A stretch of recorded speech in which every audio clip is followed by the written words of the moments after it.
Alright, what's going on, guys? It's your boy Brady here, back at you again with another video, and today we are going to be covering the most controversial live streamer on this godforsaken internet. Now, of course, I have all the visual evidence, and we will get right into it. And today's topic, of course, is none other than the Kick live streamer, internet personality, ChudTheBuilder. Now, if you guys do not know who this guy is, I can give you a little context. He kind of went a little viral on Twitter, saying a lot of edgy stuff. Some people may find it antagonistic, some people may not. From what I've seen from his live streams, he's not like Johnny Somali, the demon himself, who gets arrested and locked up and thrown in a labor camp. But there is a lot of outrage surrounding not only on YouTube, Twitter, but the internet in general. And this guy's clips have gone viral, so you may have seen his clips. Unfortunately, I can't really play them on YouTube because I'm not trying to get permabanned, but you guys are able to see it on Twitter if you do at least find it. But we're gonna get right in. So there has been a lot of selective outrage. Of course, on YouTube, people are going to make content about other people. People are going to make content about specific topics. I do that myself. However, I'm not going to sit here and kind of grift on YouTube just to prove a point. And what I mean by that is I'm not going to selectively take somebody's content and just act like that's their whole image. As you guys see with the previous Nate 420 videos, I tend to do thorough breakdowns of one of the most hated YouTubers in the WeedTube space. A lot of people don't like him, from the big YouTubers that you guys may watch, like Goblin, Eric Hahn, and Dopaziola, to the super small YouTubers like myself, Liger 420, and the other gentleman that I mentioned before. However, this is a different scenario.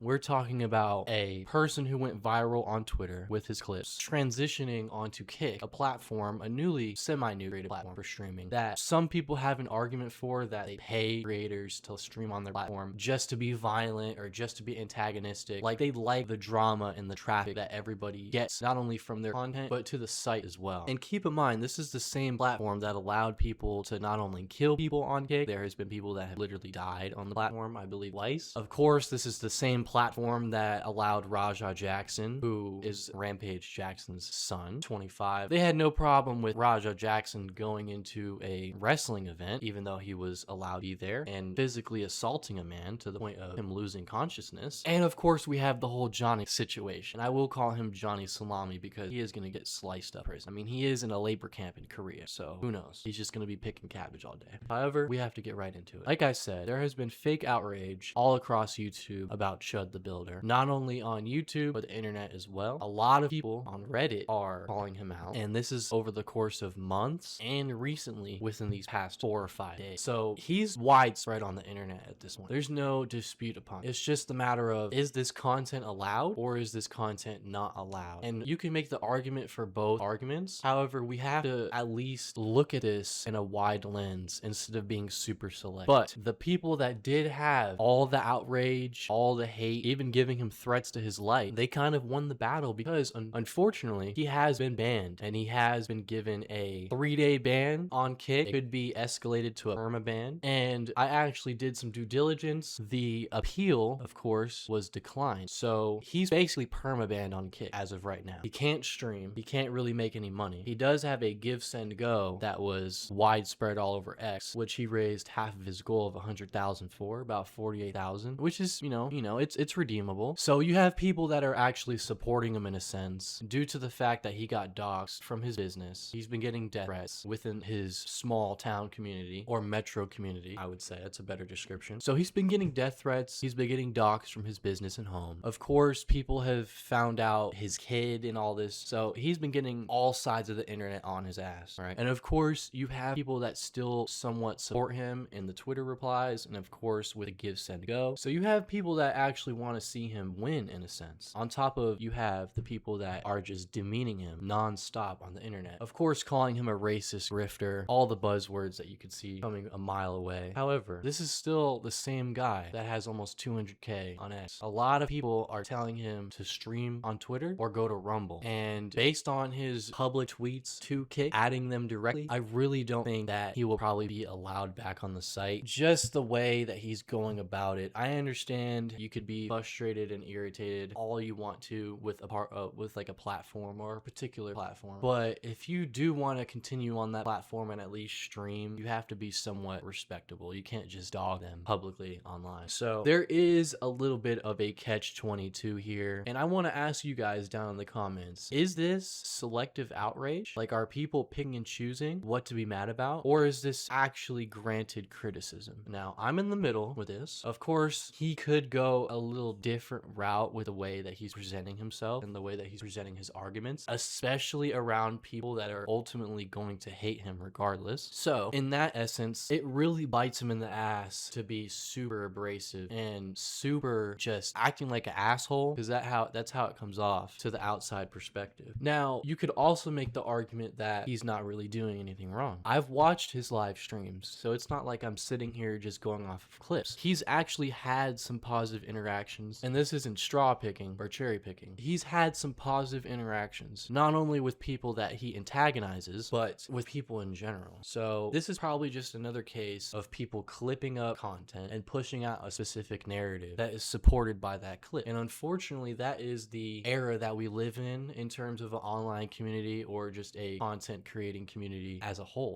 Now, the final argument that I have to say is this. After all this in this video, from the permaban on Kick to the people making YouTube videos about him on YouTube, the people on the internet in the far corners of Reddit talking shit about him and having outrage about him, to the people sending on the Give, Send, Go and donating, to the people that follow him and support him on Twitter, the only argument that I could see is either you have all or you have none. There have been far worse creators, specifically on Kick, but if we're talking about the whole overarching argument, dude, Vitaly TV literally accused somebody of being a pedophile and it wasn't true. He ruined an innocent person's life, and that is a whole separate topic. You have people that promote gambling and they promote rain bet and all this, which is even worse than quote unquote public harassment, because that's what he was banned for, was public harassment, quote unquote. You have people that literally have died on Kick. You have people that have literally assaulted other people to the point of unconsciousness, and it was literally recorded and they did nothing about it. You have people that promote drugs on Kick. So I find it very ironic and hypocritical that there's somebody who says quote unquote mean words, because that can be an argument here. It can be an argument. You cannot discredit that argument at all. You may not agree with it. That's perfectly fine. I don't expect everybody that watches this video to agree with me or agree in general at all. I'm just trying to convey the message that it does come off as selective outrage. It does, because there has been far worse things that have happened on that specific platform. If we are focusing on that platform, there has been far worse things on that platform that has happened. So I find it very hypocritical to permaban somebody or give them a 3-day ban for quote unquote public harassment. At the end of the day, there has been an argument in the creator space that Kick rewards some of these creators and streamers to be super outlandish and basically just, bring traffic to their website with their actions, point blank. But what do you guys think? Do you guys think this is selective outrage, or do you guys think this is just and absolutely reasonable outrage? I want to know what you guys think in the comments. Of course, I don't expect everybody to agree, and I do expect some disagreement in the comments. So I would like to hear what you guys have to say down below. Other than that, it's been your boy Brady. Thank you all for the support as of late, and I hope you guys have a great day. As always, follow me on Twitter. Links in the description down below. Other than that, have a great day. Peace out.